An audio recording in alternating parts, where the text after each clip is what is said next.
Hi guys, welcome to Nikhil Tilak's podcast. I'm your host Nikhil Tilak. So the agenda of this podcast is very simple.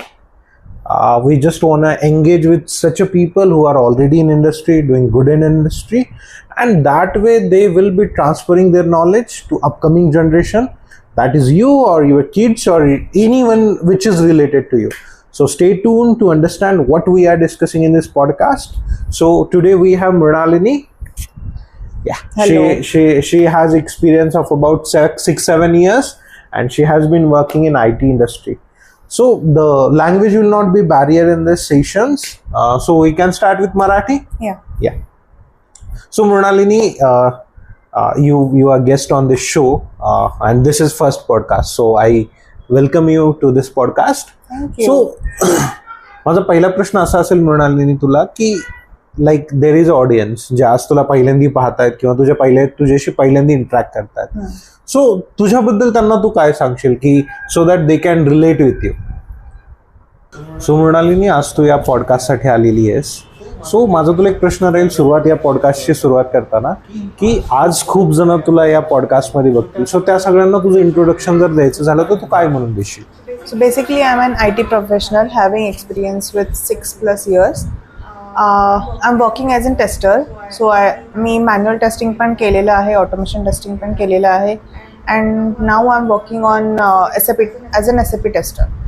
So yeah, this is my basic introduction. So simply the guest can take as you are working in IT आणि तुला एक 6-7 वर्षाचा experience आहे आणि तू mostly testing या संदर्भात आहे.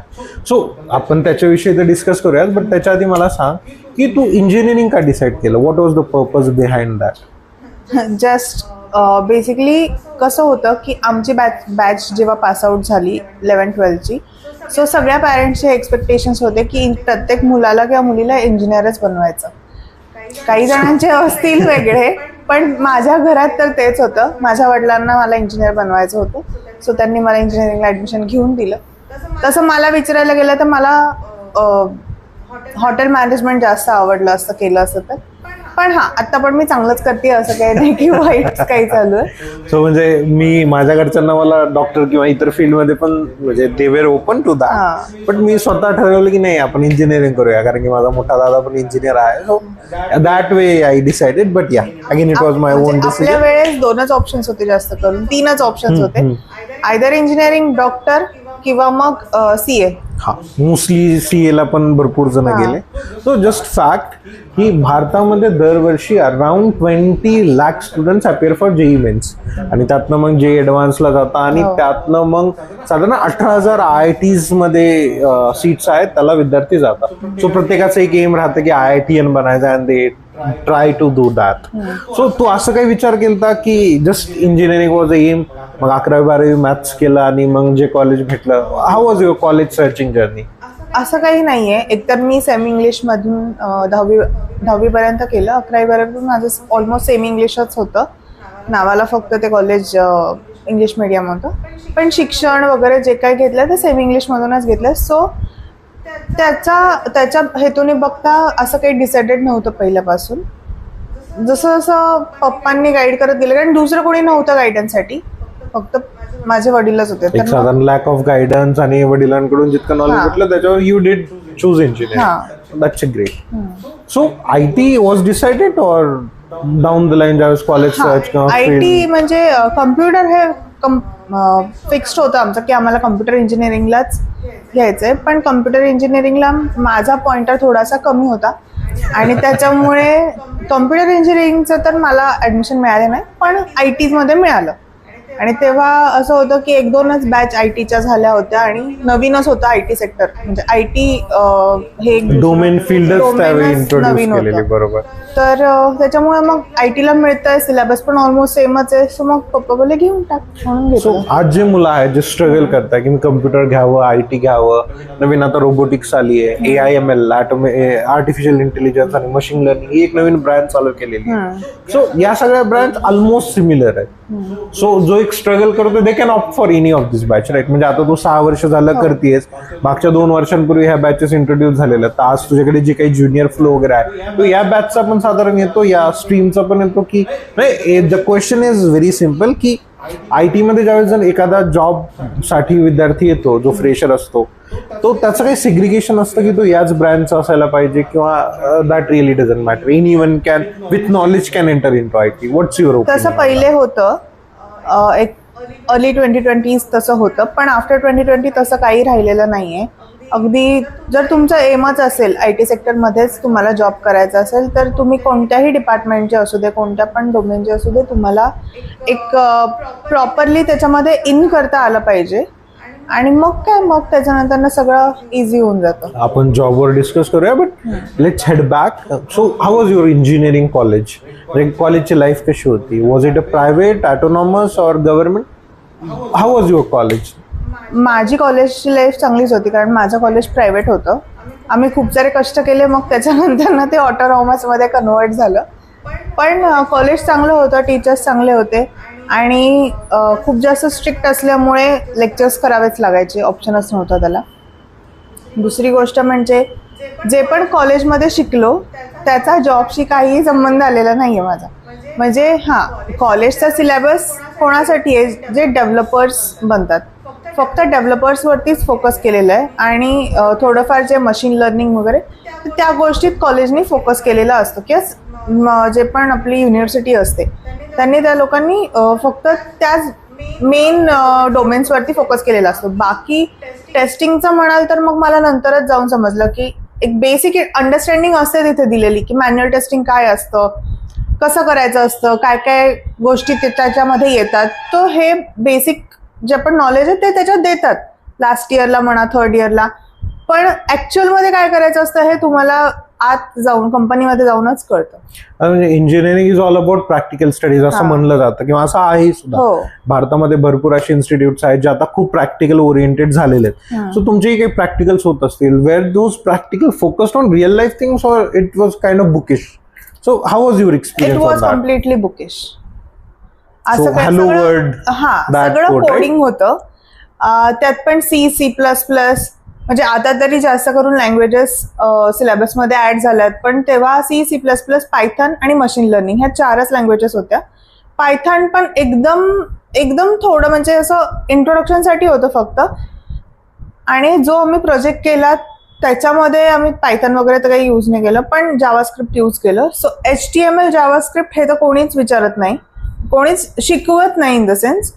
नंतर ना मग तुम्हाला ते लागतं, पण त्याच्यावरती फोकस नसतो. Most of the development JavaScript आणि याच्यामध्येच होते आज पण. म्हणजे development I don't have any idea. पण टेस्टिंगचं जर म्हणताल तर टेस्टिंग मध्ये तुम्हाला खूप साऱ्या गोष्टी, छोट्या छोट्या गोष्टी आहेत ज्या आधी शिकवायला पाहिजेत, म्हणजे ह्या सिलेबसमध्ये ऍड करायला पाहिजेत, पण त्या केलेल्या नाहीयेत. सो मे बी आता झालेल्या असतील, आपल्या सिलेबसमध्ये नव्हत्या. मे बी आता AI आलंय, रोबोटिक्स आलंय, मशीन लर्निंग किंवा अजून दुसऱ्या ज्या ब्रांचेस आल्यात त्याच्यामध्ये त्यांनी फुल फोकस ऑन दॅट ब्रांच असं केलेलं आहे. सो त्याच्यामुळे म्हणजे विद्यार्थ्यांना हेल्प होत असणारच आहे 100%. आणि जी नंतरची पिढी आली आहे, म्हणजे नंतरची जी जनरेशन आहे जी इन करते IT मध्ये, त्यांना जरा जास्त हेल्प होत असणार आहे गोष्टींची. चलो great. So coming to the subjects and everything, आता ज्यावेळेस तू इंजिनिअरिंग करत होती 2015 ते 19चा जो काही काळ होता, त्या पिरियडमध्ये कोडिंग किंवा जे डेव्हलपर्स आहेत ती स्ट्रीम खूप पॉप्युलर झालेली होती. And most of the students इकडे जाण्याचा प्रयत्न करत होते. ॲज यू मेन्शन की जे कॉलेजमध्ये शिकवलं जातं दॅट्स लिमिटेड, त्याचं म्हणजे भरपूर सगळं रिअल लाईफ मध्ये युज नाही होत. So most of the students क्लासेसला जात होते, like to learn various languages. So तूही तसं काही प्रयत्न केलेला? हो, मीही जावा लँग्वेजचा क्लास केला होता, पण मला त्याच्यात इंटरेस्ट नाही आला, त्याच्यामुळे मी नंतर ना त्याच्यात जास्त काही केलं नाही. आता सध्या मी ज्यावेळेस विद्यार्थ्यांशी एंगेज करतो किंवा त्यांच्याशी ज्यावेळेस माझं बोलणं वगैरे होतं, मी असं भरपूरदा पाहिलेलं की प्रत्येकाला ना सगळं शिकायचंय. म्हणजे मला C++ पण यायला पाहिजे, मला जावा पण यायला पाहिजे, मला पायथन पण यायला पाहिजे, अजून ज्या काही व्हेरियस लँग्वेजेस जावा म्हणजे there are few languages which are there. Eclipse पण एक ऑपरेटिंग सिस्टम होती, तीही यायला पाहिजे. So is it necessary for a fresher की एवढं सगळं तो घेऊन यायला पाहिजे? How is it, how it works? Eclipse तर इट्स अन ऑपरेटिंग सिस्टम. जशी विंडोज आहे तशी ती ऑपरेटिंग सिस्टम आहे. ती कम्प्लिटली डिपेंड करतं की तुम्ही कोणत्या कंपनीत काम करताय. जर तिथे इक्लिप्स यूज होत असेल तर ऑब्व्हियसली तुम्हाला इक्लिप्सचं बेसिक नॉलेज असायलाच पाहिजे. आणि जावा आणि सी आणि C++ जर बोलले तर हा तर बेस आहे कोडिंगचा. एक म्हणजे ह्याचं जर तुम्हाला प्रॉपर नॉलेज असेल तर तुम्ही जाऊन जावा शिकता, मग तुम्ही जाऊन पायथन तुम्हाला इझी जातं. सो हा बेस आहे, तुम्हाला हा आलाच पाहिजे. जर तुम्ही कोडिंग करा, डेव्हलपमेंटमध्ये जा, नाही तर दुसऱ्या कुठल्याही फील्डमध्ये जा. पण अडचण काय आहे की सगळ्यांना सगळं शिकायचं, तर ते महत्वाचं आहे का की बेसिक आलं पाहिजे आणि Basic IT तर मध्ये आलंच गेल्याच्या नंतर पाहिजे. तो डोमेन इन्हान्स करून त्याच्या रिलेटेड शिकणं गरजेचं आहे. नाही, बेसिक आलंच पाहिजे, कारण त्याच्याने जर तुम्हाला पुढे टेक्निकल गोष्टींमध्ये जर हेल्प होत नसेल पण तुम्हाला त्याच्यामुळे प्रॉब्लेम सॉल्व्हिंग मध्ये खूप हेल्प होते. सो बेसिक हे आलंच पाहिजे. ओके. सो म्हणजे सगळं काही जे काही इतर लँग्वेजेस आहेत त्याचं बेसिक आलं तरी चालतं. हा. असं नाही की मला त्या गोष्टींमध्ये सगळ्याच गोष्टीत परफेक्शन पाहिजे. Okay. So how was your placement? म्हणजे तुला कॉलेजमधून प्लेसमेंट झाली की that was a different journey and how you did? म्हणजे पहिला जॉब कसा होता? कारण की प्रत्येकाचा पहिला जॉब स्पेशल असतो. सो तुझा पहिला जॉब कसा होता? सो मला कॉलेजमधून प्लेसमेंट नाही झाली. ऍक्च्युली एक कंपनी आली होती पण ते टीचिंगमध्ये होतं. सो मी काही ते करू शकले नाही. प्रयत्न केला होता पण नाही करू शकले. पण त्याच्यानंतर ना मग माझी एक सिनियर फ्रेंड होती, जावाच्याच क्लासमधली होती. सो तिच्या कंपनीमध्ये ओपनिंग्स होत्या. Openings in the sense mass hiring चालू होतं त्यांचं आणि त्याची ड्राईव्ह होती. सो तिने माझं रजिस्ट्रेशन केलं आणि मला बोलवलं, तिथे रेफर केलं. मी गेले तिथे. बेसिकली मास हायरिंग म्हणजे वन डे प्रोसेस असते. वन डेमध्येच तुमचं ॲप्टिट्यूड टेस्ट पण होते, टेक्निकल इंटरव्ह्यू पण होतं, मॅनेजरियल इंटरव्ह्यू पण होतो आणि HR इंटरव्ह्यू सुद्धा होतो. सो ह्या चारही गोष्टी वन डेमध्ये होतात. सो तिथे एक एक करत पास करत गेली आणि झालं माझं तिथे सिलेक्शन. आठवड्याभरानंतर त्यांचा मला ईमेल वगैरे आला, ईमेल आला आणि जॉईन. सो ज्यावेळेस तू पहिला जॉब जॉईन केलास, तिथून एंटर झालीस, सो एंटर झाल्याच्या नंतर how you felt? How was that journey? म्हणजे गायडन्स भेटलं किंवा तू सुरुवातीचं ऑटोमेशन वरून केलीस की मॅन्युअल टेस्टिंग वरून? एक इनफॅक्ट जर तुला तुझी जर्नी सांगायची झाली की IT मध्ये गेल्याच्या नंतरची, तर ती कशी डिफाईन करशील तू? See I joined as an QA associate. तर पहिले तर मला माहितीच नव्हतं QA असोसिएट करतो काय, कारण टेस्टरच ऐकलेलं होतं. तर टेस्टर म्हणजेच QA असोसिएट असतं हे मला तिथे आत गेल्यानंतर कळलं. पण थोडं जरा टेक्निकल गोष्टींमध्ये जर मी जास्त आधीच सर्च केलं असतं किंवा आधीच जर त्याचं वाचून ठेवलं असतं, बघितलं असतं, तर मला थोडी हेल्प झाली असती. कारण गायडन्स मला माझ्या मॅनेजरकडून चांगला मिळाला. पण तिथे असं होतं की थोड्या दिवस मॅन्युअल टेस्टिंग केलं, जे की बेसिक असतं, आणि त्याच्यानंतर ना प्रोजेक्टची रिक्वायरमेंट होती ऑटोमेशन टेस्टिंग करायची, आणि ते पण एक टूल यूज करून, जे की होतं टोस्का. तर टोस्काबद्दल तर आम्हाला काहीच माहीत नव्हतं. म्हणजे आमची पूर्ण बॅच जी आली होती त्यांना टोस्काबद्दल काहीच माहीत नव्हतं, जे पण फ्रेशर्स होते. सो मग मॅनेजरने काय केलं की त्यांनी आम्हाला ते ट्रायसेंटिस्ट टोस्कावरती रजिस्टर करायला लावलं, जे की फ्री असतं, ते कोणीही करू शकतं. आणि त्याचे भरपूर सारे बेसिक सर्टिफिकेशन्स करायला लावले. तर बेसिक सर्टिफिकेशन्स केल्यानंतर ना आम्हाला आयडिया आली की कसं करायचं, काय करायचं. मग आम्ही हळूहळू जो पण आमचा प्रोजेक्ट होता तो दुसऱ्या कंपनीकडून आमच्याकडे हँडओव्हर झालेला. सो मग त्यांनी लोकांनी पण ट्रेनिंग्स दिले. सो हे नवीन होतं माझ्यासाठी.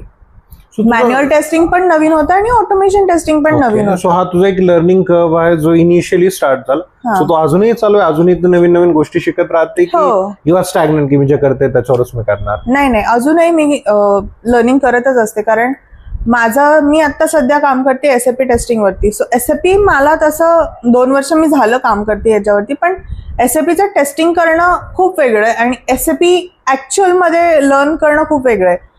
तर माझं सध्या ते लर्निंग चालू आहे. You are planning to work in SAP की म्हणजे सुरुवात जशी तू टोस्कावर केली त्याच्यानंतर आता SAP वर? So we will come to this. आता आपण हे पार्क करूया आणि coming back to Tosca. So तुझा पहिला जॉब हा टोस्कामध्ये होता, ज्याच्यावर तू मॅन्युअल टेस्टिंग मधून ऑटोमेशन मध्ये गेली आणि टोस्कावर तू काम केलं. आणि त्याच्यामध्ये तू पूर्ण जर्नी जे काही 2-2.5 वर्ष तू एका कंपनीत काम केली, you work on Tosca, right? मग तिथून ज्यावेळेस तू स्विच केलं तर हाऊ वॉज दॅट एक्सपिरियन्स? म्हणजे आज भरपूर विद्यार्थी आहेत जे जॉईन केलेले कुठेतरी पण तिथून चेंज करताना दे आर स्ट्रगलिंग. मग तू काय सांगशील की what should do they if they want to change their job? Struggle तर मला पण करायला लागलं, खूप सारे लिंक्डइनला जाऊन सर्च करायला लागलं, कारण टोस्काची रिक्वायरमेंट त्या वेळेस खूप कमी होती. आता खूप वाढली आहे, पण त्यावेळेस खूप कमी होती. जॉब ऑपॉर्च्युनिटीज खूप कमी होत्या टोस्कावरती. सो खूप मला पण सर्च करावं लागलं. आणि त्याच्यानंतर म्हणजे नोकरीवरती सारखं सारखं अप्लाय करणं, रोजच्या रोज, किंवा तो एक टाइम फॉलो करायचा आणि रिझ्यूम चांगला बनवायचा, थोडंसं टेक्निकॅलिटीज जास्त वाढवायच्या. कारण कसं असतं, ॲट द एंड तुम्ही जे शिकता आणि जे काम करता ह्याच्यात जमीन आसमानाचा फरक असतो. तर जे केलंय ना तुम्ही, ते बाजूला ठेवून जे शिकलायत ना त्याच्याकडे परत जावं लागतं जेव्हा तुम्ही इंटरव्ह्यूज करता, इंटरव्ह्यूज देता. ओके. तर ते परत रिवाईज करायचं. रिझ्यूम म्हणजे खूप अशी एक गोष्ट आहे की ज्याच्यामुळे तुम्हाला समोरची कंपनी हायर करायचं की नाही करायचं हे डिसाईड करते. एक रिझ्यूमे तुमची पर्सनॅलिटी बिल्ड करते. आणि राईट. ते कसं असतं की तुम्हाला थोड्या शब्दांमध्ये तुमची अख्खी लाईफ त्याच्यामध्ये मांडायची असते. आणि आता तर असं झालंय की ATS सारखे टूल्स जे आहेत ते आधीच रिझ्यूम फिल्टर आउट करतात आणि मग तो HR कडे जातो. सो ते बरं झालंय. पण तेव्हा तसं नव्हतं, आणि म्हणजे 4 वर्षापूर्वी तसं नव्हतं. आणि रिझ्यूम वगैरे तुम्हाला खूप जास्त महत्वाचं आहे. सो आता रिझ्यूम वर आलोय, आपण आता रिझ्यूम मध्ये एक स्ट्रक्चर असतं. नाव झालं, ऑब्जेक्टिव्ह झालं, एज्युकेशन आले, तुमचे वर्क प्रोफेशनल रिलेटेड काही गोष्टी आल्या. आणि ना रेझ्युमे मध्ये मी भरपूरदा पाहिलेलं एक सॉफ्ट स्किल आणि एक टेक्निकल स्किल असे 2 वेगळे पॅरामीटर्स असतात. आणि मोस्ट ऑफ द टाइम आपण काय करतो, सॉफ्ट स्किल मध्ये काही टाकतो, टेक्निकल स्किल मध्ये काहीही टाकतो. सो त्याचा खरंच काही इम्पॉर्टन्स आहे का ज्यावेळेस तुम्ही इंटरव्ह्यूला जाता? म्हणजे तुझा एक्सपिरियन्स काय राहिलेला आहे त्याबाबत? डिपेंड करतं रोल टू रोल. जर तुम्ही हायर रोलसाठी अप्लाय करता, जसं आता फक्त डेव्हलपमेंट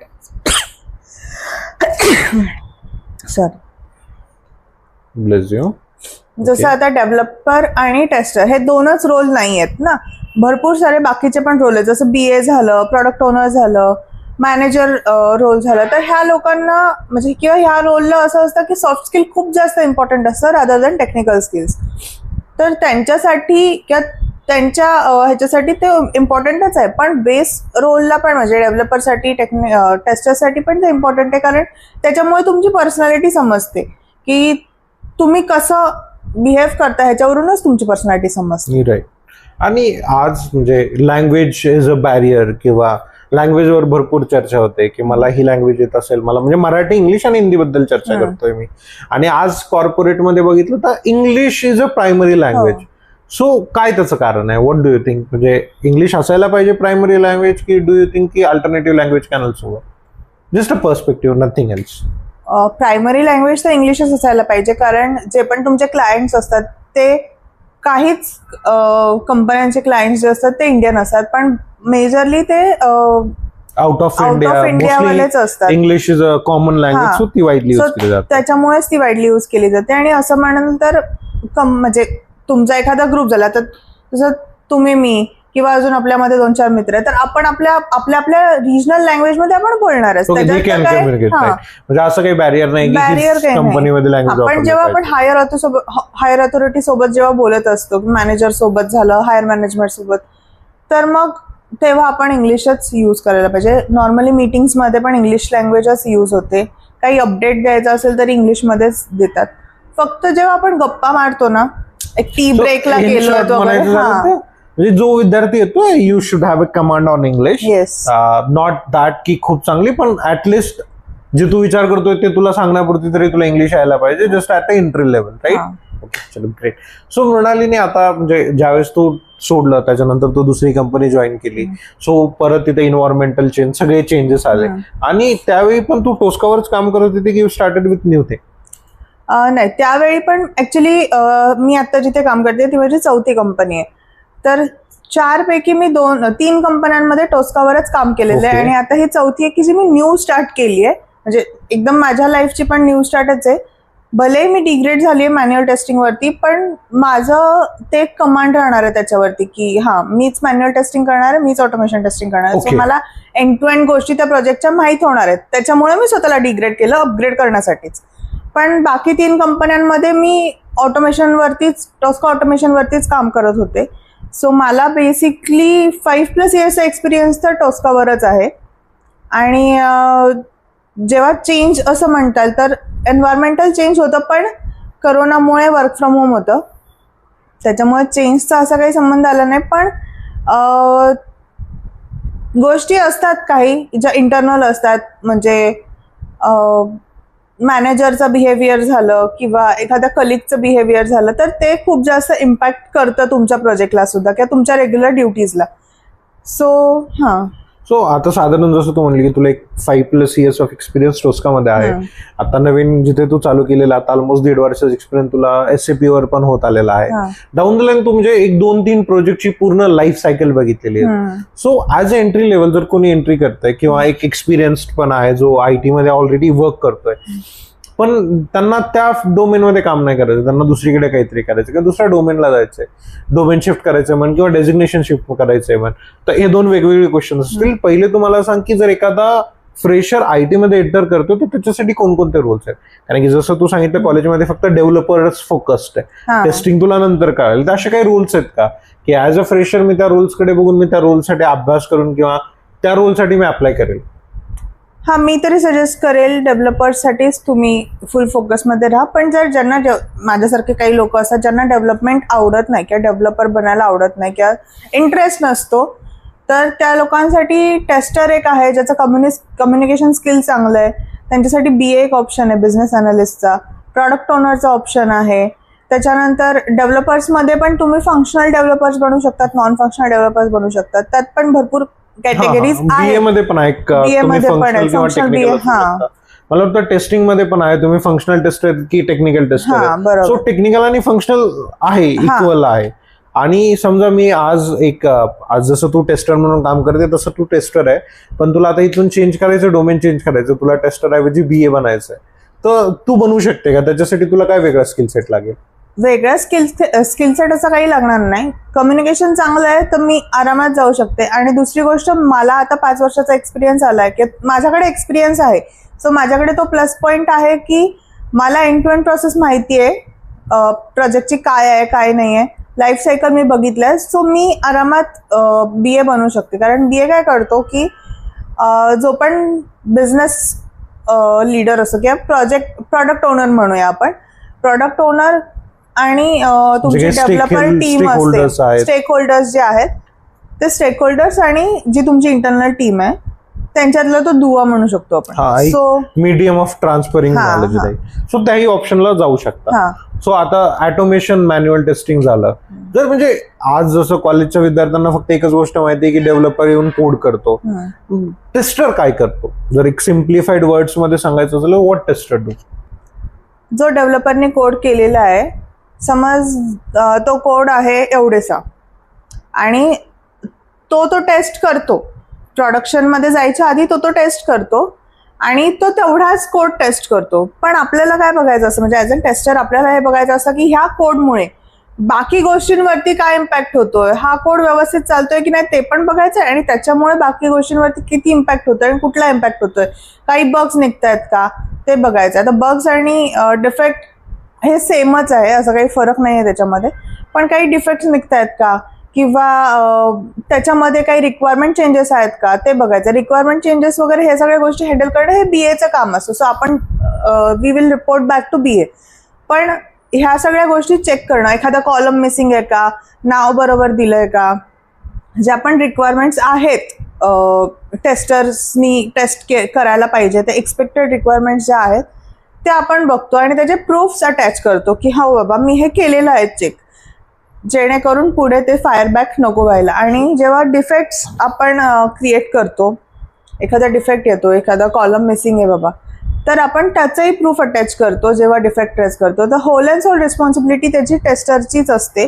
जोपर्यंत तो डिफेक्ट किंवा तो कॉलम तिथे येत नाही डेव्हलपरकडून, तोपर्यंत टेस्टरला त्याचं फॉलोबॅक घ्यावं लागतं.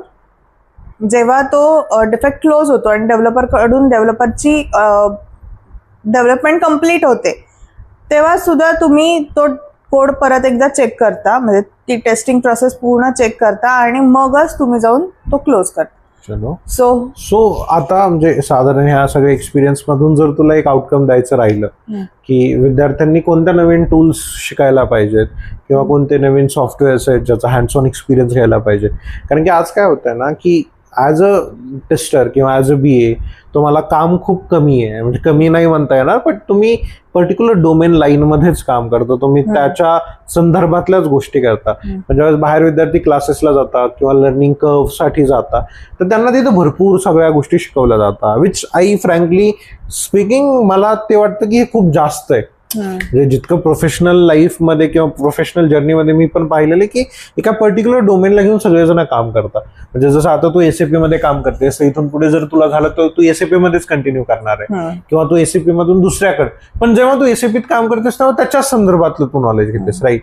सो जर तुला एखादं रिकमेंड करायचं राहिलं की कोणते टूल्स कोणते सॉफ्टवेअर्स त्यांनी करायला पाहिजे तर व्हॉट यू विल रिकमेंड? जर फ्रेशर्स असतील तर फ्रेशर्सला मी एवढं रिकमेंड करेल की तुम्ही जर समज एक बेसिक रिक्वायरमेंट असते जिरा टूलची. सो जिरा काय आहे, HPLM काय आहे, नुसतं ALM काय आहे, हे सगळे टूल्सच आहेत. त्याच्यानंतर जसं मी म्हटलं मगाशी टोस्का झालं, SAP सिस्टीम काय आहे. जर समजा आता कॅम्पस प्लेसमेंट चालू आहे किंवा कॅम्पस प्लेसमेंटमध्ये तुमची कंपनी येते ॲमेझॉनचे प्रॉडक्ट्स काय काय आहेत, तर जेव्हा तुम्ही प्रॉडक्ट बेस्ड टेस्टिंग कंपनीमध्ये प्रॉडक्ट बेस्ड कंपनीमध्ये जाता तर तेव्हा तुम्हाला त्या कम्प्लिटली त्या प्रॉडक्टवरच काम करायला लागतं, तिथे तुम्हाला दुसरं काहीच उपयोगी येत नाही. सो त्या प्रॉडक्ट्सबद्दलची पण नॉलेज तुमच्याकडे पाहिजे. सो असे खूप सारे प्रॉडक्ट्स असतात मार्केटमध्ये, त्याच्याबद्दलची तुम्हाला नॉलेज पाहिजे.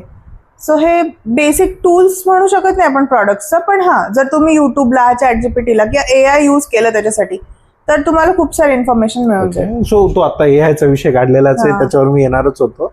आता सध्या AIची क्रेज आहे, म्हणजे प्रत्येक जण म्हणतं की AI यायला पाहिजे. सो व्हॉट्स युअर ओपिनियन की AI आहे काय आणि तुझ्या जॉबवर किंवा तुझ्या जे काही डेली रुटीन होतं याच्यामध्ये काय फरक येतोय? AI मुळे माझ्या जॉबवरती फक्त एवढाच फरक झालेला आहे की एखादी टेस्ट केस लिहायला sorry bless you. So AI मुळे माझ्या जॉबवरती एवढाच इफेक्ट झालेला आहे की एखादी टेस्ट केस लिहायला जर मला अर्धा तास लागतोय तर तीच मी थोडा सिनॅरिओ इलॅबरेट करून AIला दिला. जसं की आता इनबिल्ट कोपायलट असतं मायक्रोसॉफ्टच्या याच्यामध्ये. म्हणजे तुम्ही फक्त कोपायलटच वापरता, ChatGPT, Gemini, क्लाउड आणि भरपूर डिपेंड करतं ऑर्गनायझेशन टू ऑर्गनायझेशन. डिपेंड करतं ऑर्गनायझेशन वाईज. काही ऑर्गनायझेशन ChatGPTला जेमिनायला रेस्ट्रिक्शन्स टाकलेले असतात. हा, जसं तुम्ही आउटलुक वापरता तर तुम्ही मायक्रोसॉफ्ट टूल्स वापरता. जर कोणती company Gmail as a domain वापरत असेल तर they can use Gemini. Okay. तर माझ्याकडे तर कोपायलट आहे. सो कोपायलटला एक थोडासा सिनॅरिओ ब्रीफ केला त्याला तर तो मला टेस्ट केस लिहून देऊ शकतो. तर हार्मफुल असं काहीच नाहीये किंवा AI मुळे माझा जॉब जाईल अशी मला भीती पण नाहीये, कारण तो मला हेल्पच करतोय. ह्याच्यामध्ये काय होतं की जेव्हा मला अर्धा तास लागतो एका गोष्टीला करायला आणि ती 10 मिनिटात होते तर माझा नंबर ऑफ वर्क माझं जास्त येईल ना कमी टाइम मध्ये. So AI is helping you. So if someone is looking after AI, they should always learn AI, right? Okay. आणि AIला माझ्या मते तरी AIला तसंच यूज करावं माणसाने पण, की फक्त हेल्प करण्यासाठी. कारण जर तुम्ही प्रत्येकच गोष्ट AI कडून करत गेला तर ऑब्व्हियसली मग ते ऑब्व्हियसली आता काही सर्टन सिनॅरिओज पण आलेले जिथं बिग कन्सल्टिंग फर्म्स आहेत, ज्या बिग 4 कन्सल्टिंग फर्म्स आहेत, ज्यांनी काही रिपोर्ट्स वगैरे दिले डायरेक्ट AI थ्रू होते. सो म्हणजे AIच्या रिझल्टवर there should be a manual intervention. माणूस तर रीड करूनच त्याला युज करायला पाहिजे. That's a great suggestion from you. Thank you for that. So Mrinalini, आता म्हणजे आपण आतापर्यंत डिस्कस केलेली तुझी जर्नी झाली किंवा तुझं सगळं झालं. आता एक शेवटचा माझा हा प्रश्न असेल तुला की जर एक IT प्रोफेशनल किंवा कोणी एक विद्यार्थी साधारण जो आता 7वीच्या वर्गात आहे आणि त्याला इंजिनिअरिंग ऍज अ फ्युचर तो बघतोय तर त्याने आतापासून काय करायला पाहिजे? म्हणजे खूप नॅरो प्रश्न विचारलाय मी. सो खूप चांगला प्रश्न आहे. सगळ्यात आधी soft skill, communication, personality development, attitude management ह्या गोष्टी खूप महत्त्वाच्या आहेत. आणि कसं असतं ना, आता नवीन एक सिस्टीम आली आहे पॉश. सो पॉशचं नॉलेज असणं खूप गरजेचं आहे. आपण ते मिस केलं डिस्कशन. सो बेसिक तुम्ही कसं बिहेव करता ह्याच्यावरती तुमचं आतमध्ये राहणं किंवा निघणं हे डिपेंड असतं. तुम्ही तिथे कॉलेजमध्ये राहताय असं राहू नाही शकत, एकदम चिल नाही राहू शकत. Professionalism should be there. तर प्रोफेशनलिझम म्हणजे काय किंवा एक कंपनी कल्चर कसं असतं ह्याचं नॉलेज त्याला पाहिजे. ह्याच्या नॉलेजचं त्यांनी आत्तापासूनच जर स्टडी केलं किंवा हे गेन करायचा प्रयत्न केला तर नंतर जाऊन त्याला 11वी-12वीमध्ये जेव्हा तो सायन्स घेईल तेव्हा मग त्याला लँग्वेजेस शिकायला पाहिजेत की जावा. तेव्हापासूनच जर जावा वगैरे शिकला, आत्तापासून शिकायची काहीच गरज नाही आहे, कारण एवढं काही हार्ड अँड फास्ट नाही आहे. बेसिक C++ तुम्हाला आलं की जावा तुम्हाला ऑटोमॅटिक येतं. तर हां म्हणजे okay thank you so much Mrinalini, तुझा वेळ तू दिलास आणि आय थिंक याचा ऑडियन्सला नक्कीच फायदा होईल. Thank you so much. थँक्यू. आज आपल्यासोबत ज्या होत्या ना मृणालिनी, सो त्यांनी आपल्याला एक इलॅबोरेटिव्ह वे सांगितला की IT मध्ये कसं एंटर करायचं किंवा IT मध्ये काय करायचं. सो याच्यातून काही टेक अवे घ्यायचा झालास तर एक विद्यार्थी जो आज इंजिनिअरिंग प्लॅनिंग करतोय किंवा इंजिनिअरिंग प्लॅन्ड आहे, इंजिनिअरिंगच्या 2nd-3rd इयरमध्ये आहे, तर त्यांनी फक्त डेव्हलपर ऐवजी पण जे इतर क्षेत्रामध्ये इतर फील्ड्स आहेत किंवा इतर डोमेन्स आहेत त्याचाही स्टडी करायला पाहिजे. Coding is a core of IT. त्याच्यासोबतच तुम्ही टेस्टिंग, BA इतर गोष्टी करू शकता आणि त्या करायला पण पाहिजे. हा जर पॉडकास्ट तुम्हाला आवडला असेल तर मी तुम्हाला याच्यानंतर 3 गोष्टी करायला सांगेन. एक, हा पॉडकास्ट तुम्ही नक्की एक जणासोबत शेअर करा जो आज इंजिनिअरिंग करतोय किंवा जो इंजिनिअरिंग करण्याचा प्लॅन करतोय. दुसरी गोष्ट, या पॉडकास्टमध्ये जे तुम्हाला आवडलं असेल ते तर नक्कीच सांगा, पण जी गोष्ट तुम्हाला वाटते की अजून इम्प्रूव्ह व्हायला पाहिजे होती किंवा मृणालिनीकडून या क्वेश्चनचा आपण आन्सर घ्यायला पाहिजे होतं, तर you also put that question. आपण त्याचंही उत्तर घेण्याचा प्रयत्न करूया. तिसरी महत्वाची गोष्ट, तुम्ही नक्की आम्हाला सजेस्ट करा कॉमेंट्समध्ये किंवा DMs करून की तुम्हाला कोणकोणत्या विषयाबद्दलचे लोक या पॉडकास्टमध्ये येऊन तुम्हाला सांगतील, त्याची माहिती तुम्हाला आवडेल घ्यायला. So we will try to get those people on board आणि त्यांच्यासोबत आपण डिस्कस करूया. So thank you so much. तुम्ही हा पूर्ण व्हिडिओ पाहिला. Subscribe to Nikhil Telak and let's take a NT walk. Thank you.